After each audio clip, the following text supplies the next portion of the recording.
Atos, capítulo 15, a partir do verso 36 até o verso 41. Atos 15, de 36 a 41.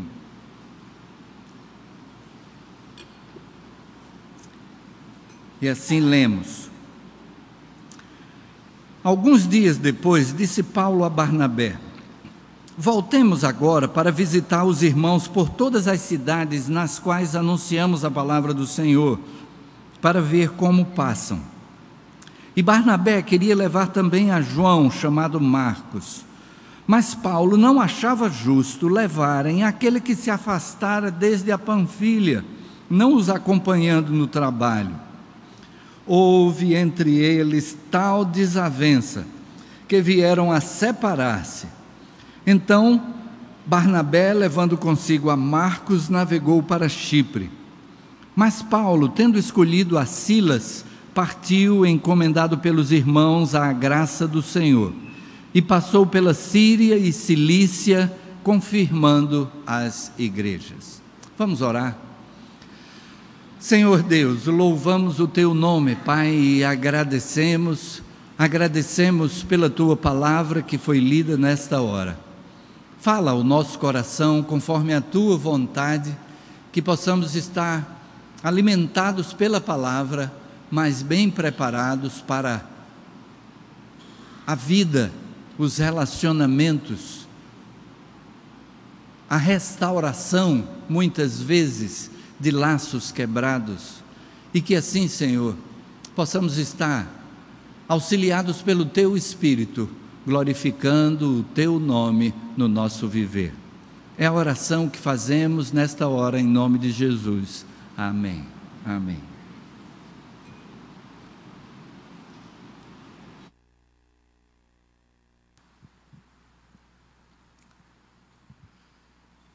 Nós temos aqui este grande servo de Deus, Paulo, e este outro grande servo de Deus, Barnabé, e outro grande servo de Deus, João Marcos. São os personagens principais aqui nesta narrativa.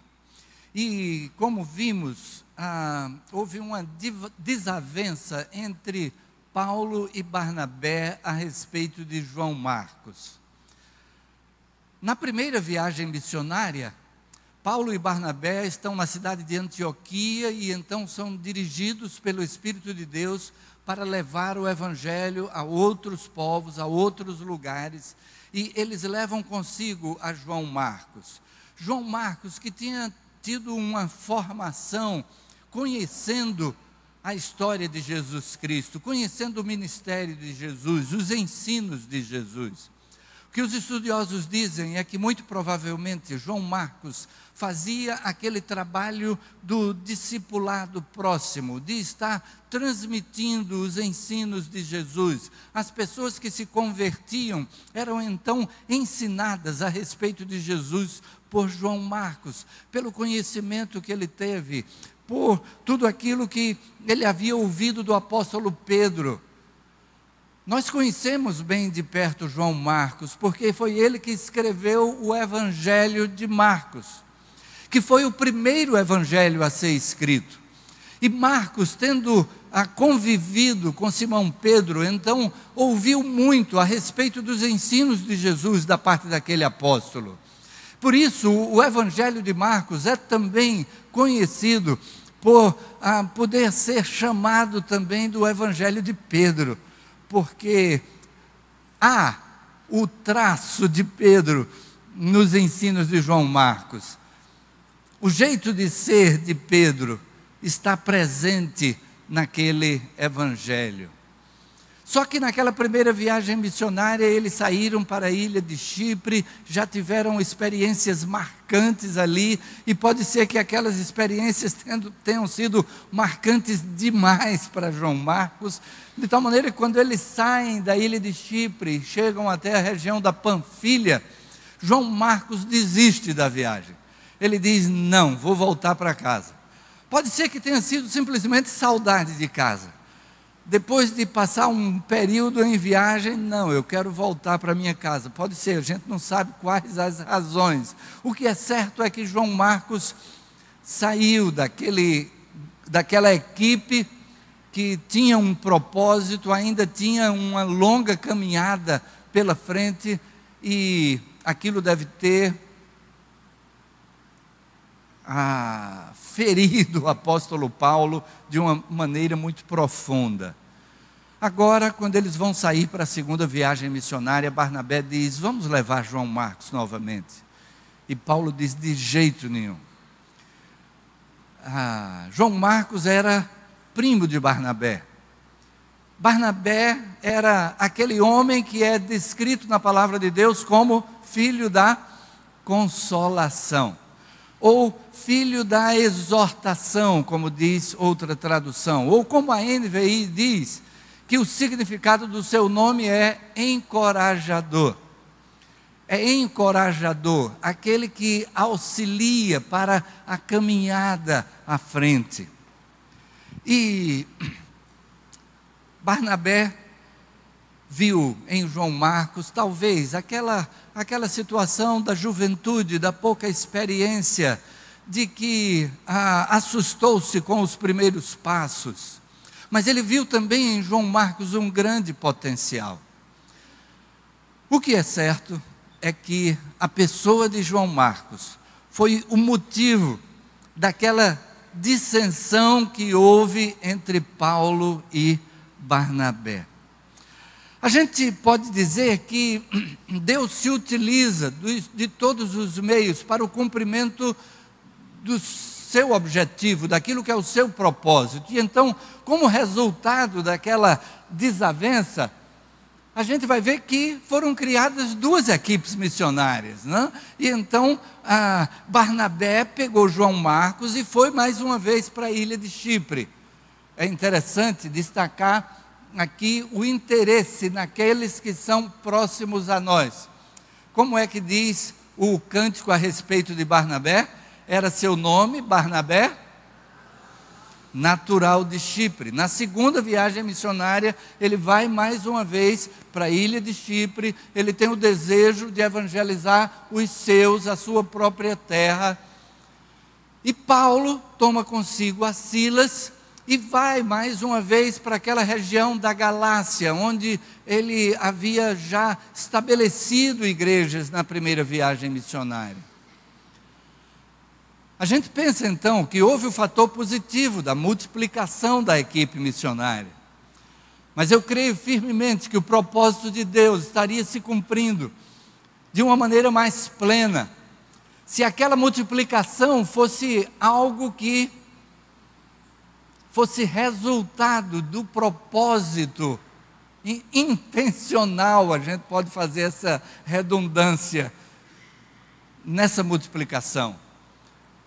Eu fico imaginando se Barnabé tivesse chegado para Paulo e quando eles se combinaram ali, vamos mais uma vez confirmar os irmãos por onde passamos e chegar até outros locais, e que aí Paulo tivesse dito para Barnabé: ok, Barnabé, mas a gente talvez pudesse fazer mais, talvez a gente pudesse formar, a gente já tem a experiência da primeira viagem missionária, vamos incluir outras pessoas. E então você escolhe alguém e vai para um lado, eu escolho outra pessoa e vou para o outro.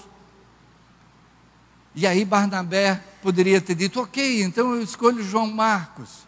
E aí Paulo diz: bem, João Marcos deixou a gente na primeira viagem, você está atento para isso? E aí Barnabé: estou atento, eu vou tomar conta dele. Ok, prepara o coração dele para uma maior perseverança, resiliência, persistência.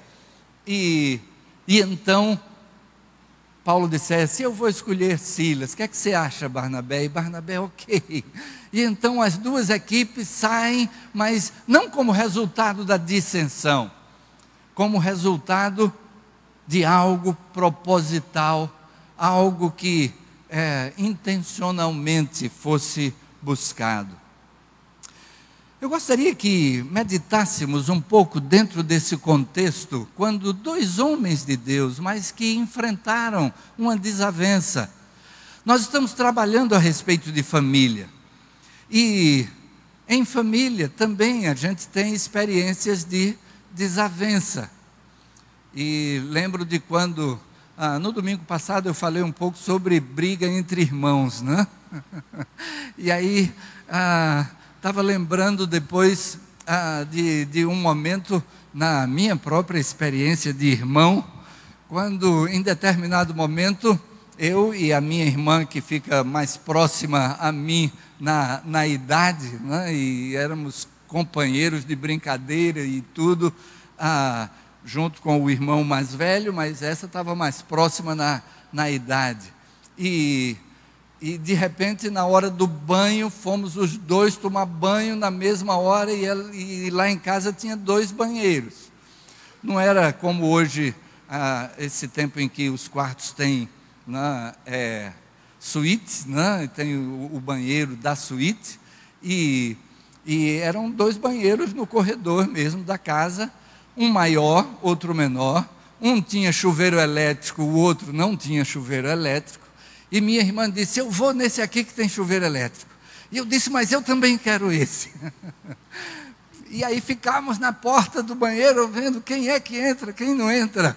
E aí minha irmã disse: então eu vou no outro, porque quando não é o chuveiro elétrico, o jato d'água é mais forte, né? Eu vou no outro que tem mais água. Eu também quero o outro. E aí ali precisávamos estabelecer, e fizemos um pacto: pronto, eu vou ficar sempre usando esse banheiro, você fica sempre usando o outro banheiro, e aí não ter briga. Mas na hora que minha irmã disse: então eu vou no outro, e mostrou uma vantagem do outro, perder a vantagem. E às vezes a gente pode encontrar desavenças por motivos que são tão simples.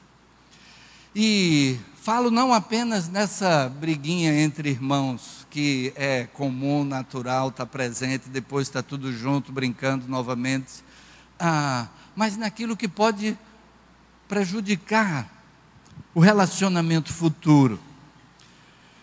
Queria caminhar um pouco em alguns exemplos bíblicos sobre caminhos de restauração nos relacionamentos. E o primeiro destaque que faço é sobre o reconhecimento do erro. Reconhecimento do erro. A gente tem na pessoa de Davi alguém que soube reconhecer erros. Davi é o chamado o homem segundo o coração de Deus. Mas quando a gente olha para a vida de Davi, a gente vê tanto defeito em Davi, que a gente diz: como é que esse homem pode ser o homem segundo o coração de Deus? E eu creio que uma das coisas principais no coração de Davi era a disposição para reconhecer o próprio erro. Na hora que Natã aponta o erro, o pecado de Davi, e diz: tu és este homem, Davi poderia ter, como rei, poderia ter definido qualquer coisa a respeito de Natã, para calar Natã, ou para combater, argumentar, dizer: não, não é bem assim. Mas ele de repente assume, vamos chamar aquela carapuça, né? Ele assume que realmente ele é que estava agindo daquela maneira como Natã lhe relata. E ele pede perdão a Deus. E no Salmo 32, versos de 3 a 5, nós lemos: enquanto calei os meus pecados, envelheceram os meus ossos pelos meus constantes gemidos todo o dia. Porque a tua mão pesava dia e noite sobre mim, e o meu vigor se tornou em sequidão de estio.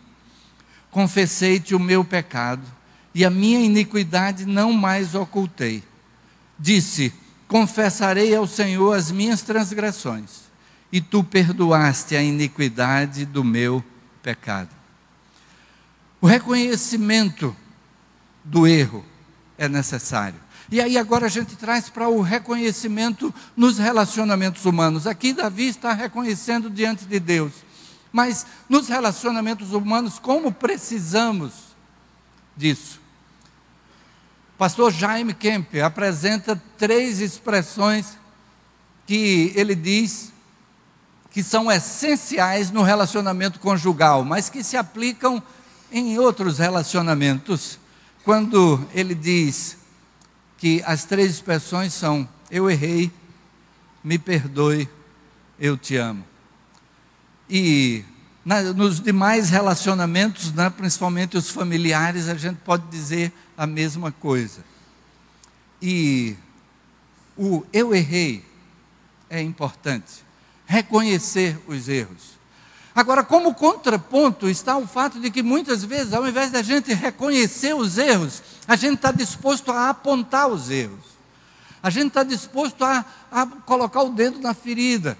E nem sempre da maneira mais construtiva. E apontar os erros, a gente pode dizer que é fácil. É como a gente chama aquela pessoa que é tipo engenheiro de obra feita. Como é que é engenheiro de obra feita? Depois que está tudo pronto, a casa construída, aí você diz: isso aqui ficou errado, isso aqui devia ser de outro jeito, né? Mas se a própria pessoa que está apontando os defeitos fosse construir a casa, no final o outro poderia vir e apontar os defeitos também. Porque nós somos falhos e não conseguimos ver todos os aspectos, né, que estão presentes numa situação. No relacionamento, muitas vezes, a gente está mais disposto a apontar os erros. Quando aquilo em que a gente foca termina crescendo aos nossos olhos. Aquilo em que a gente está focando termina fazendo com que outras coisas percam o seu valor.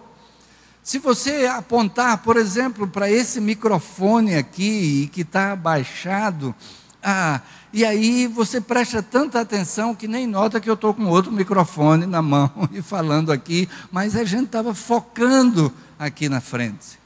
E quando você foca então nos defeitos, você deixa de ver as virtudes.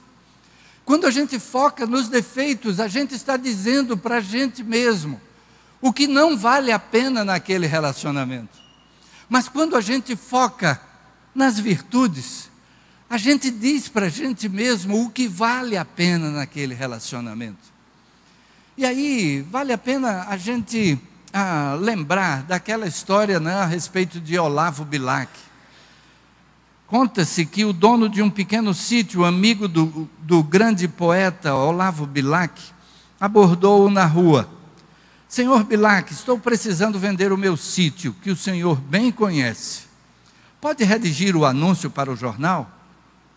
Olavo Bilac apanhou o papel e escreveu: vende-se a encantadora propriedade, onde cantam os pássaros ao amanhecer, com extenso arvoredo, cortada por cristalinas e marejantes águas de um ribeiro. A casa, banhada pelo sol nascente, oferece a sombra tranquila das tardes na varanda. Meses depois, topa o poeta com o homem e pergunta-lhe se havia vendido o sítio. Nem penso mais nisso, disse o homem. Quando li o anúncio e percebi a maravilha que tinha, desisti imediatamente de vender aquele paraíso. E então, quando a gente foca nas virtudes, a gente vê a riqueza, a gente vê o valor da pessoa que está ao nosso lado, que está no seio da nossa família, pode ser até mesmo o nosso chefe no trabalho. E quando a gente olha só os defeitos, a gente diz: eu não quero nem ver mais esse chefe. Mas quando a gente olha as virtudes, a gente talvez até colabore com ele para melhorar um pouquinho nos demais aspectos. Então, os erros são para serem reconhecidos e não tanto apontados. A gente vai ver um pouco mais sobre como tratar nesse aspecto. A segunda coisa que gostaria de mencionar é o perdão. E mais uma vez a palavra de Deus tem o conselho a nos dar. Efésios capítulo 4, verso 32. Antes, sede uns para com os outros benignos, compassivos, perdoando-vos uns aos outros, como também Deus em Cristo vos perdoou. Perdoando-vos uns aos outros, como Deus em Cristo vos perdoou. E aí a gente pensa na pessoa de Jesus Cristo. A gente pensa que Jesus nos oferece o perdão, mesmo nós sendo pecadores, tendo os nossos próprios erros, mas Jesus nos oferece o perdão, e Ele nos oferece o perdão, Ele próprio pagando o preço desse perdão. Ele próprio pagando o preço desse perdão. Então, Jesus, quando nos perdoa, teve um preço.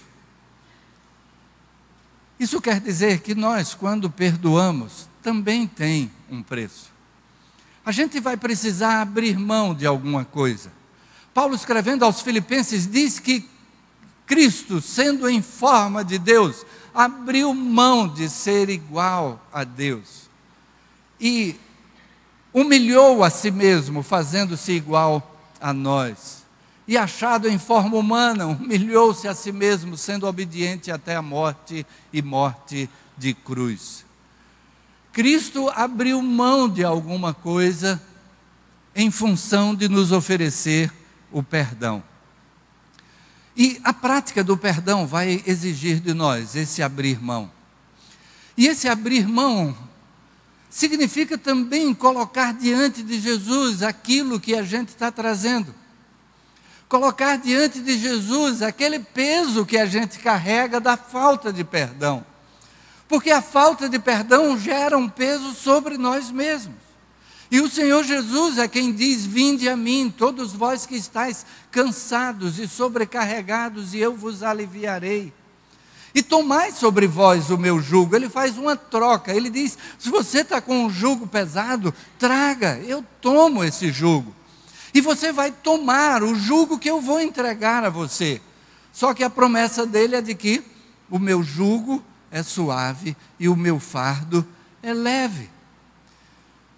Quando nós então entregamos diante de Jesus o peso da nossa mágoa, o peso daquilo que custou a nós aquela ferida recebida, a gente recebe dele o fardo de poder reconstruir o relacionamento.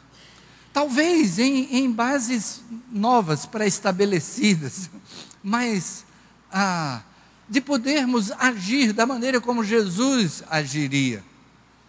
E então, o perdão é algo que vai fazer bem mais até a quem perdoa do que a quem é perdoado. Quem é perdoado recebe um bem extraordinário, mas quem perdoa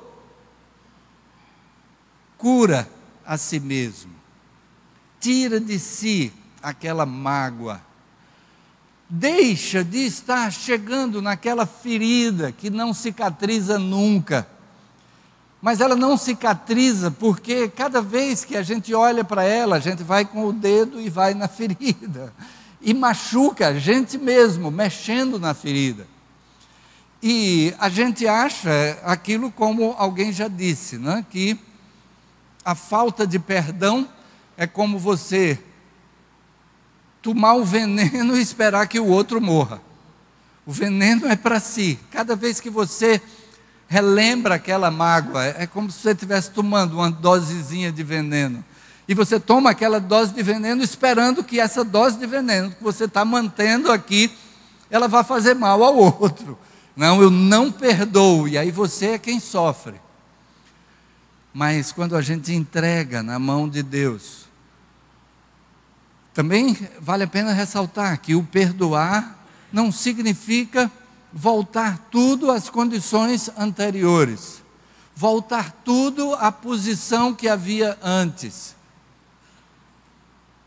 Isso é um outro passo, mas a disposição para perdoar. E como falei da expressão de Jaime Kemp, ele diz: eu errei, e ele diz: me perdoe. E então tem o oferecimento do perdão e tem o pedido de perdão, a disposição para pedir o perdão, a disposição para buscar a restauração. É aquela experiência que já tenho compartilhado daquele pastor que foi tratar da desavença entre dois irmãos, e chegou para um e disse: olha, a respeito daquela diferença entre você e fulano. E a pessoa disse: pastor, ali ele estava errado por isso, quem tem a razão sou eu. Aí, mas você tem toda a razão e ele não tem nenhuma. E o rapaz disse: é isso mesmo. E aí o pastor disse: já que você tem tanto e ele tem tão pouco, vamos levar um pouco de razão para ele lá, né? Vamos lá tentar dar um pouco de razão para ele, compartilhar essa razão e tentar resolver a situação. E então a disponibilidade para chegar junto, para buscar a restauração, a reconstrução. Perdão como necessidade, como caminho de restauração de relacionamento. E como exemplo desse perdão, a gente tem a pessoa de José. José do Egito.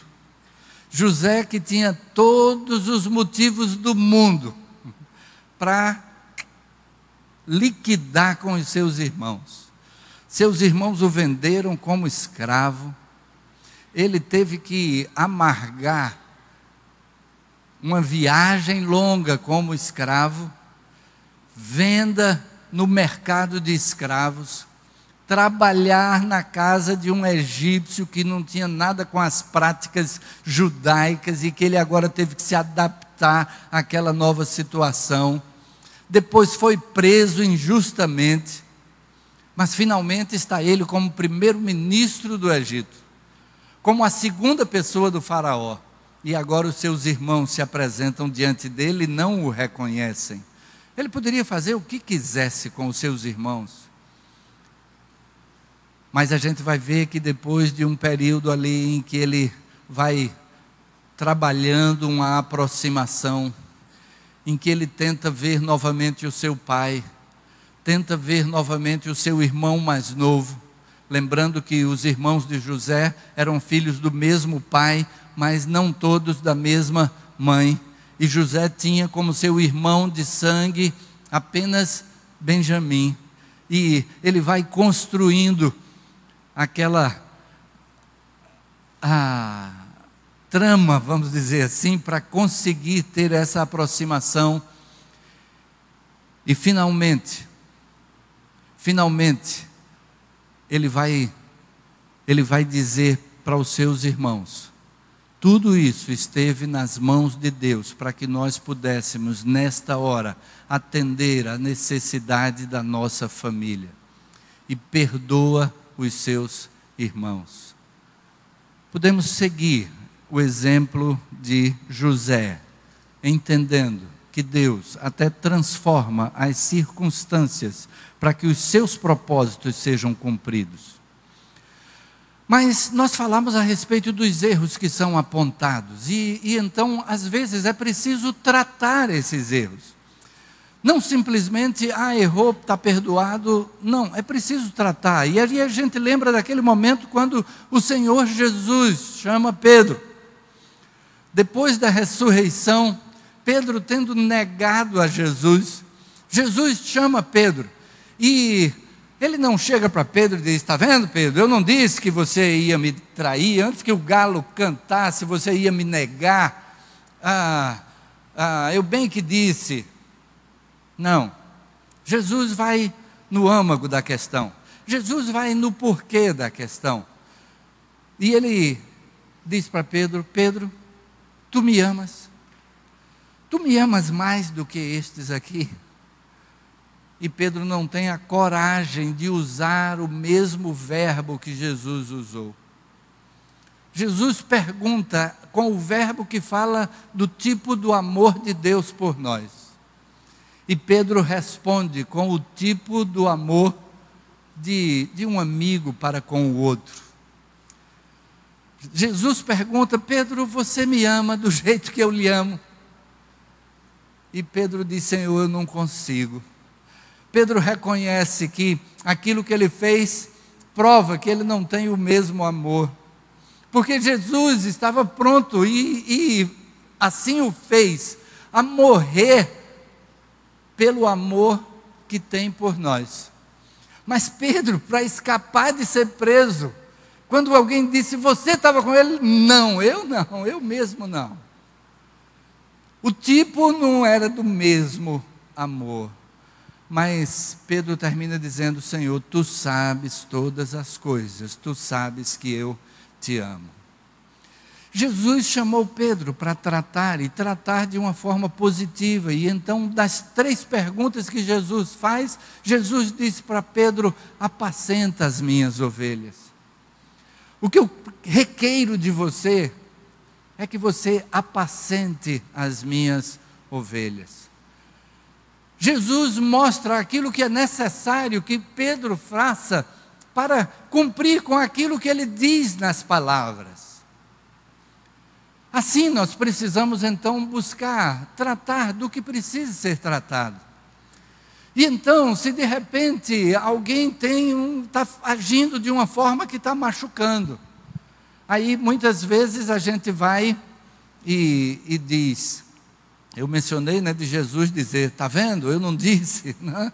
E às vezes essa é a nossa abordagem, está vendo, eu não disse que é assim que você faz, olha como você é isso.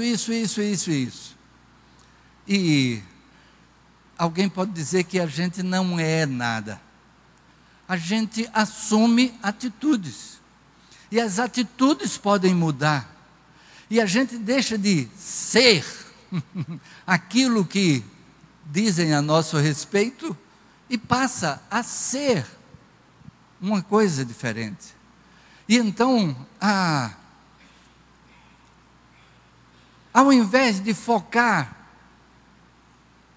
num chavão, num clichê que a gente possa jogar sobre o outro, o enfoque deve estar na atitude que precisa ser tomada. O que é preciso fazer para que aquilo que está sendo um motivo de diferença, isso possa ser solucionado? E o exemplo daquele marido que entra em casa, tira o sapato na sala, joga a camisa em cima da mesa, deixa o paletó no chão, e aí a esposa vem e diz, você é relaxado. Aí o cara diz, tá bom. E o que adiantou dizer você é relaxado? Mas o que adianta é dizer, eu gostaria tanto que você, quando entrasse em casa, fosse logo direto para o quarto. Aí você chega lá, tira o sapato, tira a camisa, bota uma bermuda e já vem para a sala, deixando a sala toda arrumada, e você vem do jeito que você gosta. A diferença foi apontar para a solução, ao invés de apontar para o erro, apontar para a solução. E aí entra até a pergunta de Jesus, Pedro, tu me amas? Porque a gente pode até começar esse diálogo dizendo, poxa, eu lhe amo tanto, mas como faria bem a esse amor, se você agisse assim? E aí a gente está o quê? Tratando o que precisa ser tratado, mas de uma forma construtiva. A gente está mostrando a solução, a gente está participando dessa solução. E então, Jesus vai e diz para Pedro, Pedro, você quer corrigir? A correção é, apacenta as minhas ovelhas. Se você tem esse amor, haja em função desse amor, fazendo aquilo que eu estou lhe pedindo. E no diálogo, isso poder ser solucionado. E às vezes a gente pensa que é mais fácil calar. Tem tal coisa para ser tratada, mas eu não vou mexer nisso, porque senão vai dar confusão. E a gente vai calando e guardando aquela mágoa que precisa ser tratada, guardando alguma coisa que de repente pode ir se acumulando, até explodir no momento que a gente não quer. É mais fácil calar, mas a gente fica preso nesse calar, a gente fica refém desse calar. É mais difícil falar, escolher o momento adequado, procurar entender a posição do outro, O americano tem uma expressão que diz colocar-se no sapato do outro. Porque quem está calçado é que sabe onde é que o sapato aperta, onde é que está o calo, onde é que dói. E então a expressão diz colocar-se no sapato do outro, ver a posição do outro, tentar entender a posição do outro. Escolher a maneira de falar. Provérbios capítulo 15 vai dizer, a palavra branda desvia o furor, mas a palavra dura suscita a ira. E então com a palavra branda a gente poder tratar. Agora, para que a palavra branda continue branda, é preciso que se saiba ouvir. É preciso que se dê a oportunidade do outro falar. Porque se quando o outro começa a falar, a gente diz, mas também, aí o outro diz, mas também, aí um fica interrompendo o outro e o volume de voz vai crescendo e daqui a pouco estão os dois gritando e ninguém entende ninguém. Mas se cada um está disposto a ouvir, mesmo que de repente o outro interrompa, aí você espera ele terminar de falar, aí você diz, pronto, terminou, agora eu posso falar?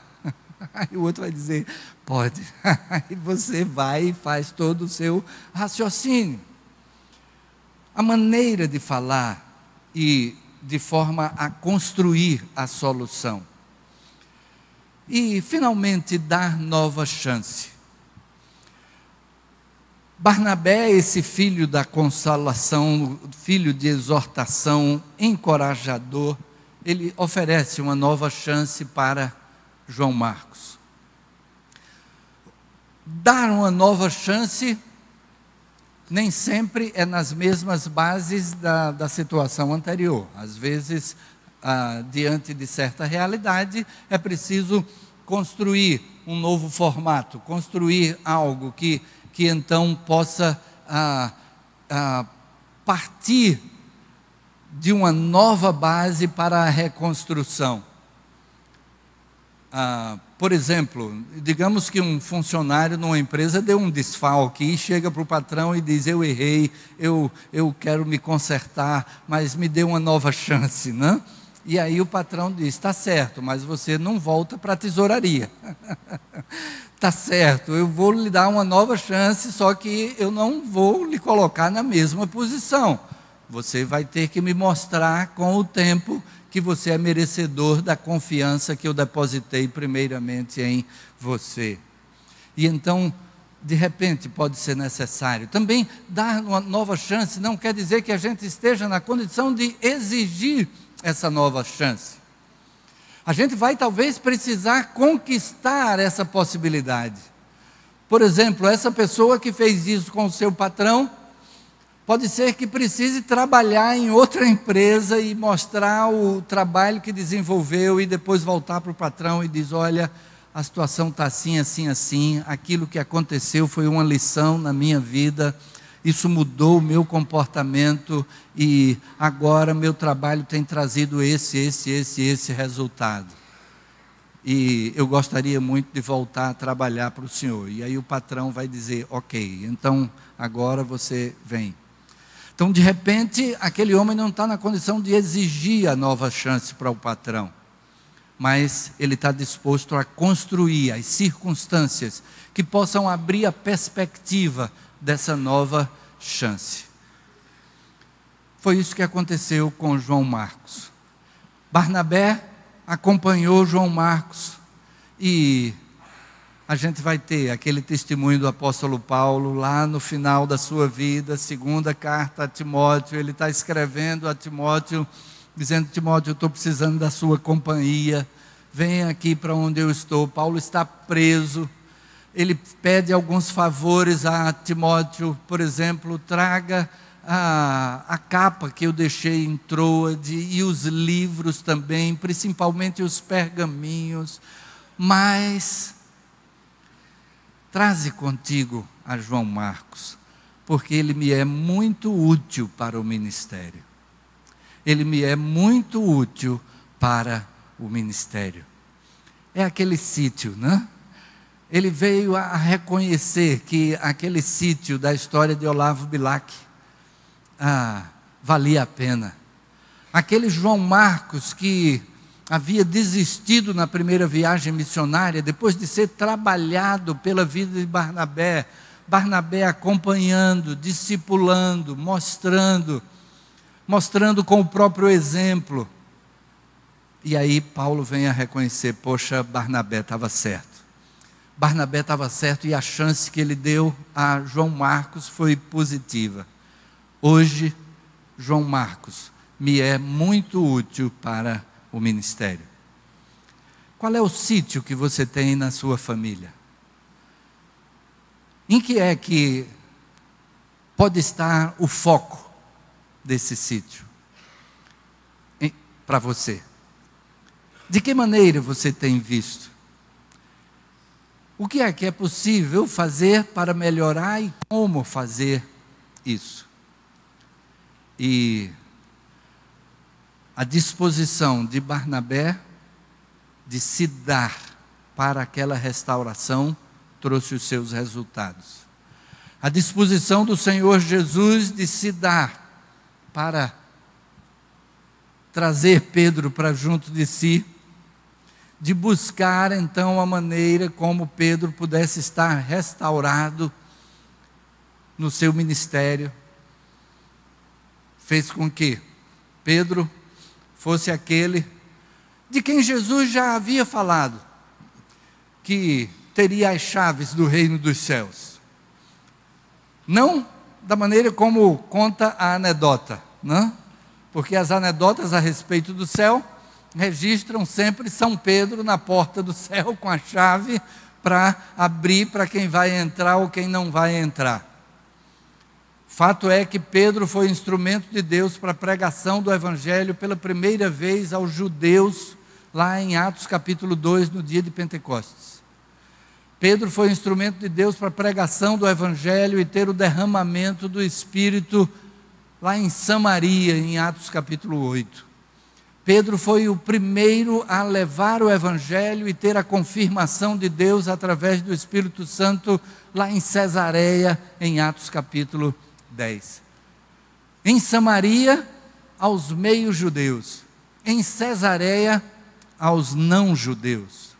Pedro pregou primeiramente com a confirmação de Deus através do agir do Espírito para o seu próprio povo, para aqueles que eram descendentes do seu próprio povo, mas que haviam se misturado, eram os samaritanos, os meios-judeus, e é quem prega o Evangelho pela primeira vez aos não-judeus, lá em Cesareia, na casa de Cornélio. E foi instrumento de Deus, restaurado, pronto para realizar a obra que Deus tinha para ele. Aquilo que Deus tem para a nossa família, aquilo que Deus tem para a restauração, reconstrução, às vezes alguma coisa pode estar meio abalada e precisa ser restaurada. Ou, se não, mas há sempre a possibilidade de um melhoramento, de um aprimoramento, de podermos estar desenvolvendo ainda mais o ponto até onde já chegamos como família, como relacionamento. Bate sua cabeça, feche seus olhos e pense aí talvez naquilo que se aplica à sua realidade. Pode ser na família imediata, cônjuge, filhos, pais, irmãos, ou pode ser na família maior, primos, tios, sobrinhos. Pode ser que seja na família ainda maior, a família de Deus, alguma desavença que tenha ocorrido e que romperam-se laços, mas que precisam ser restaurados. E o que é que está a nosso alcance fazer? Que caminhos para essa restauração de relacionamentos? Reconhecer erros, focar ao invés dos erros nas qualidades, nas virtudes, perdão, pedir e oferecer perdão, tratar o que precisa ser tratado, mesmo sendo mais difícil do que calar, mas procurando a maneira positiva como tratar, e a possibilidade de uma nova chance, de uma recuperação, de uma nova experiência, que vai ser construída passo a passo, mas que busca os melhores resultados, como aconteceu na vida de Simão Pedro, como aconteceu na vida de João Marcos.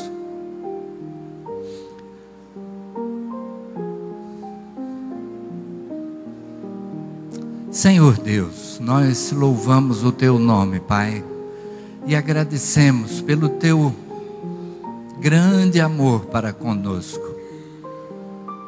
O maior exemplo de amor que temos no Teu Filho Jesus Cristo, que veio e sofreu tudo que sofreu, pagou o preço que pagou, abriu mão do que precisou abrir mão, para que pudéssemos ser restaurados no relacionamento contigo, restaurados no relacionamento uns com os outros.